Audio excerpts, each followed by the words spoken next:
Bonjour à tous et bienvenue sur les réseaux officiels de Tamashii Nations France. Moi c'est Quentin, vous commencez à me connaître avec le temps et je suis là aujourd'hui pour vous faire la petite review des 6 exclusivités du Tamashii Nations World Tour 15e anniversaire qui se déroule du 15 au 17 septembre à Paris. Je vous donne plus de détails sur comment s'y rendre en fin de vidéo. Cette année, nous avons donc droit à 6 exclusivités de diverses licences. Nous retrouverons donc du Saint Seiya les Chevaliers du Zodiaque, du High Metal Air Macross Zero, du Spider-Man Across the Spider-Verse, du Gundam et bien entendu du Dragon Ball. Pour commencer la review, on va déjà commencer par l'extérieur, c'est-à-dire les boîtes. Et comme à chaque anniversaire, Tamashii adore soigner l'état de ses boîtes. Ici on retrouve des boîtes toutes encadrées d'un surcarton, ce qu'on appelle un slipcover, qui est absolument somptueux. On a un aspect glossy avec un noir très profond, de magnifiques visuels qui sont dédiés à la figurine et toujours en faisant référence au 15e anniversaire de la marque qui se trouve donc au dos de chaque figurine. Je viens tout juste de vous parler des magnifiques slipcovers, mais en dessous de ces slipcovers se trouve une boîte et elle aussi est magnifique, voyons ça. Voici donc ce qui se cache sous les slipcovers. Ce sont de magnifiques boîtes qui, toute somme, se rapprochent de leur état initial. Vous connaissez avec les années les boîtes exclusives de la gamme Message Figures Dragon Ball, donc ceci n'y échappe pas. On retrouve une très belle boîte ici. Je suis extrêmement fan des visuels des boîtes de la gamme Across the Spider-Verse Spider-Man. Je les trouve vraiment somptueuses, mais les boîtes, ce n'est pas tout. On va donc maintenant s'intéresser à ce qu'il y a dedans. Voici donc ce que vous retrouverez dans la boîte du Pegasus Seiya, donc Final Bronze Cloth, en Golden Limited Edition. Donc cette figurine est comme vous avez pour l'habitude, une grosse recolorisation donc du Final Cloth V3 qui était déjà sorti en version un petit peu donc silver. Ici, cette recolorisation a pour but de retranscrire son combat contre Rhadamante lors du chapitre Hades, et on a donc une recolorisation avec une armure dorée. La figurine est donc livrée avec son corps principal et toutes ses pièces d'armure que vous pouvez monter. Le totem qui est ici, que vous pouvez également monter avec les pièces d'armure qui sont ici. Comme exclusivité, une pièce d'attaque que vous ne retrouverez que dans cette version limitée. Un total de 5 visages, 4 supplémentaires et 1 directement sur la figurine, une petite statuette d'Athéna, 8 mains supplémentaires, ce qui en fait 10 au total, soit 5 paires complètes, et une paire de franges que vous pouvez interchanger afin de pouvoir y installer le diadème de la figurine.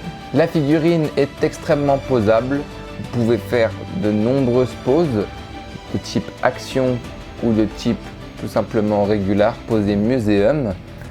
Cela rendra extrêmement bien. Il y a une variété et une richesse d'articulation qui est présente chez la gamme Mythlos depuis un certain moment, qui vous permettra de vraiment donner vie à votre personnage, et notamment avec cette super attaque qui vous permettra donc de le displayer dans votre collection avec, si vous êtes en possession, Rhadamante de la Wyvern. Maintenant que nous avons pu voir en détail cette figurine, passons à la seconde. Voici donc la deuxième exclusivité donc de la licence Macross Zero, qui est un préquel à la série Macross, qui, si je ne me trompe pas, on a connu en France à l'époque sous le nom de Robotech. C'est donc une licence sous licence High Metal Air, et ici le personnage représenté est donc le VF0S Phoenix, dans une version recolorisée intitulée Genius Blue. On retrouve donc une figurine aux couleurs somptueuses. On a un bleu un peu style bleu marine, bleu foncé, qui est du plus bel effet.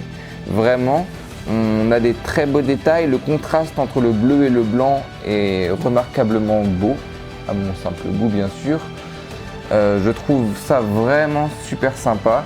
On a donc un mecha qui est vraiment cool, et la particularité donc de ces figurines de la gamme Macross Zero, comme dans l'animé, est qu'elles peuvent être transformées sous 3 modes différents. Nous avons donc ici le mode robot ou le mode mecha si vous préférez, mais nous pourrons également, si vous le souhaitez, les faire passer sous mode avion, comme vous pouvez le voir ici, ainsi que sous mode hybride, donc qui est une hybridation tout simplement, une semi-transformation entre le mode robot et le mode avion. Cette figurine est livrée avec plusieurs choses dans cette boîte qui est assez grande comme vous le voyez. Tout d'abord, nous retrouverons donc 3 paires d'ailes, donc une aile qui est installée déjà ici, qui sont des ailes donc parfaitement repliées sur elles-mêmes. Nous avons donc 2 paires d'ailes dépliables et articulables que vous pourrez articuler comme vous le souhaiterez. Nous avons donc 2 fois, on pourrait croire qu'elles sont les mêmes, mais non, car il y en a une paire qui est équipée de petits pegs à l'intérieur afin de pouvoir y plugger des missiles. Les missiles, vous avez ici, ils sont donc par groupe de 3 et ils sont livrés au nombre de 4. Vous avez également 8 mains supplémentaires, ce qui vous en fait donc 10 avec celle installée directement de base sur la figurine. Un magnifique socle d'une couleur bleue transparente type océan. Je trouve ça vraiment magnifique avec un plastique transparent, ça laisse passer la lumière, ça reflète bien, c'est vraiment très beau pour pouvoir exposer sa figurine sur socle. Un petit pilote à venir insérer dans le cockpit, des trains d'atterrissage, un avant et les 2 arrière, une espèce de missile qui se transforme en arme lorsque vous êtes en mode mecha, des petites parties à venir plugger sur la figurine directement et un support acrylique, donc si je ne me trompe pas, je crois que c'est pour le mode hybride. Vous aurez donc de nombreuses possibilités de posing avec cette figurine, que ce soit sous forme d'avion, sous forme de mecha ou sous forme hybride. Les articulations sont bonnes, elles ne sont pas extrêmes non plus, on reste sur du mecha transformable. Voici donc la 3e exclusivité de cette année, sous la licence Robot Spirit. Il s'agit du GATX-105 Strike Gundam Deactive Mode. On a donc ici un produit Gundam de toute beauté, des couleurs avec des tons de gris, donc voilà, c'est quasiment entièrement gris. On retrouve du gris clair, du gris foncé. C'est très beau, mais on est très fidèle à ce que produit la gamme Gundam déjà de base. Cette figurine est livrée avec un contenu assez abordable. On retrouvera donc 1, 2, 3, 4, 5 paires de mains, plus les 2 qui sont ici, ce qui nous fait 6 paires, soit 12 mains au total interchangeables. Elle est également livrée avec cette petite partie-là, qui vous permet de pouvoir ranger toutes vos mains directement en les accrochant sur ce petit morceau. Mais également 2 range-couteaux qui se clipsent directement sur le Gundam pour faire comme si les couteaux étaient rangés. 2 lames qui sont directement posables dans les mains. 2 jets que vous pouvez accrocher à l'arrière du Gundam pour simuler un effet de vol. Une pièce frontale interchangeable. Et surtout une pièce que moi j'apprécie beaucoup, c'est cette petite base qui est donc amovible avec ce câble qui viendra se brancher directement derrière le Gundam, hop, comme ceci, et ce qui permettra donc, voilà, en l'orientant, de donner vraiment un look très mecha, comme on a l'habitude de le voir dans l'animé ou même dans certains films, avec le Gundam qui est donc encore branché sur sa base, prêt à aller démolir tous ceux qui souhaitent se frotter à lui. Voici donc Sangoku Super Saiyan Exclusive Edition.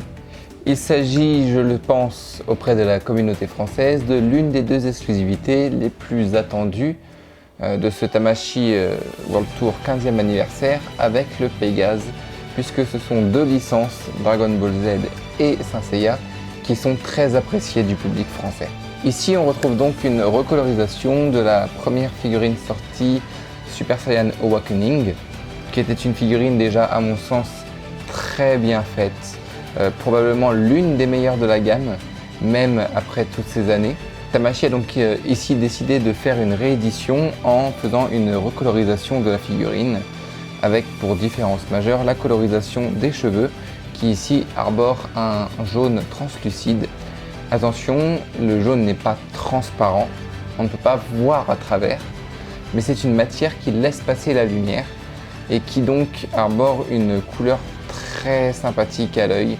Certains aiment, d'autres n'aiment pas, mais à mon sens ça offre un rendu vraiment très joli, surtout quand il s'accompagne comme ici d'une aura. Ça donne vraiment l'impression d'avoir ce reflet de l'aura qui se reflète sur les cheveux. Parmi les autres différences, on retrouve la couleur du pantalon, qui est bien plus clair que sur la première version, quelques égratignures plus marquées sur le torse, sur les visages et sur les bras, ainsi qu'une couleur de peau un petit peu plus mate, on va dire. La figurine est donc livrée avec l'aura jaune que vous trouvez ici, 8 mains supplémentaires, donc plus 2 qui sont installées sur la figurine, ce qui vous fait un total de 10 mains, et 2 visages supplémentaires. Vous retrouverez donc parmi ces visages un visage sérieux, un visage en colère et un visage un peu crispé. Cela reste bien sûr une recolorisation, mais je trouve que cette figurine est un must-have pour l'arc Namek, qui a des couleurs vraiment très vives et qui rendront parfaitement dans toutes les scènes mises en place avec Freezer. Voici donc les 2 dernières exclusivités de cette année qui font partie de la même licence, Spider-Man Across the Spider-Verse, qui est donc le film d'animation sorti cette année, qui a eu un grand succès, qui d'ailleurs est un excellent film, je vous le conseille si vous ne l'avez pas vu. On retrouve donc ici 2 figurines, donc les 2 personnages principaux, qui seront donc Miles Morales et Spider-Gwen. Ces versions exclusives n'ont d'exclusive que le socle, qui est totalement différent des versions régulières. En ce qui concerne le reste, ce sont la même chose que les versions régulières, à l'exception donc des boîtes et des socles. Cependant, il faut dire que les versions régulières se sont écoulées extrêmement rapidement. Ce sont des figurines qui ont été très recherchées et qui se sont écoulées rapidement dès la sortie du film suite au succès du film. Ce sont tous les deux des figurines très posables. Pour les fans de Spider-Man et de Dynamique, vous n'allez pas être déçus et vous aurez donc l'occasion de recréer toutes vos scènes préférées que vous avez vues dans le film. En ce qui concerne le contenu des figurines, nous allons commencer par Spider-Gwen, qui vient donc avec la figurine livrée, son socle exclusif que vous pouvez voir, hop, juste ici, qui est donc rose aux couleurs de Spider-Gwen avec une ville en bleu pastel, qui est dessiné un petit peu comme ça, voilà. On dirait un peu du relief, ça brille selon la lumière. C'est très sympathique. Elle est livrée avec une tête sans masque de Gwen Stacy, qui est une tête extrêmement détaillée. Je trouve qu'elle est vraiment bien faite pour une échelle au 1/12e. C'est très très propre. On a une tête masquée de rechange avec les yeux un peu plus plissés. On a une capuche rabaissée pour lorsque l'on met soit une tête masquée, soit la tête sans masque, sans la capuche sur la tête. On a également 4 paires de mains supplémentaires, ce qui nous fait 8 mains supplémentaires et 10 mains au total avec celles qui sont contenues sur la figurine. Un petit outil qui vous permettra de décrocher la petite pastille derrière le dos de la figurine, qui vous permettra directement de mettre le socle directement dans le dos si vous le souhaitez. Et 3 toiles différentes.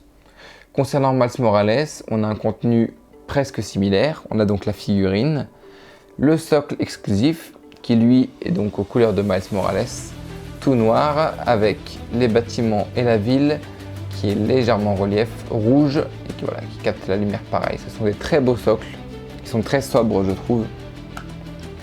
Elle est également livrée donc du coup avec 2 têtes supplémentaires de Miles Morales sans masque, un coup pour l'adapter sur la figurine ici, les 2 lentilles supplémentaires pour mettre une expression différente sur le visage, 4 paires de mains supplémentaires, ce qui fait donc 10 mains au total avec les mains incluses sur la figurine, le même petit outil qui vous permettra de décrocher la pastille derrière le dos, 3 toiles et voilà. On se retrouve donc ici avec 2 figurines qui se ressemblent beaucoup mais qui sont pour moi extrêmement complémentaires. Je trouve que exposer l'une à côté de l'autre et les mettre en scène l'une à côté de l'autre, que ce soit en vol, en pose muséum, en pose très simple, voilà, parce qu'ils ont une grande complicité comme dans le film. Je trouve que c'est vraiment un plus de pouvoir les exposer ensemble. Voilà pour la présentation de ces exclusivités. Cette année, elles sont donc, comme je vous l'ai déjà dit, à l'occasion du 15e anniversaire du Tamashii World Tour. Il aura donc lieu du vendredi 15 septembre au dimanche 17 septembre au pavillon Rive Gauche, 8 rue Frédéric Sauton, dans le 5e arrondissement de Paris. Ce n'est pas tout, pour toutes les personnes qui visiteront, elles se verront offrir un magnifique sac, comme je vous le montre ici, à l'effigie du 15e anniversaire Tamashii World Tour. Voilà, avec la figurine de Naruto Shippuden exposée juste devant. Voilà, c'est un sac que vous pourrez ouvrir en bandoulière et y insérer tous vos achats. Mais il y a également un autre petit cadeau. Vous avez peut-être dû le remarquer dès le départ de la vidéo, mais il s'agit ici d'un petit stand exclusif, un socle exclusif pour la commémoration du 15e anniversaire du Tamashii World Tour. Je vous montre ça tout de suite. Voici le socle exclusif. Alors il vient bien sûr avec la tige et les petits crochets, classiques des socles de chez Tamashii. Mais ici l'important et l'exclusivité vient de ce socle qui sera offert à toute personne passant commande de plus de 100 €. J'espère vous retrouver au Tamashii Nations World Tour. En attendant, je vous invite à nous suivre sur les réseaux sociaux officiels, donc sur Facebook Tamashii Nations France Cosmic Group France et sur Instagram Tamashii Nations France. En nous suivant, vous vous assurez d'avoir toutes les informations nécessaires pour acheter ces figurines, mais également toutes les prochaines figurines de la gamme qui sortiront, y compris les exclusivités. Pensez également à vous abonner à notre chaîne YouTube afin de découvrir tous les mois de nombreuses vidéos review concernant de nombreuses figurines de toutes les gammes de chez Tamashii Nation. C'est tout pour moi pour aujourd'hui. Je vous remercie de m'avoir suivi et je vous dis à très bientôt. Ciao.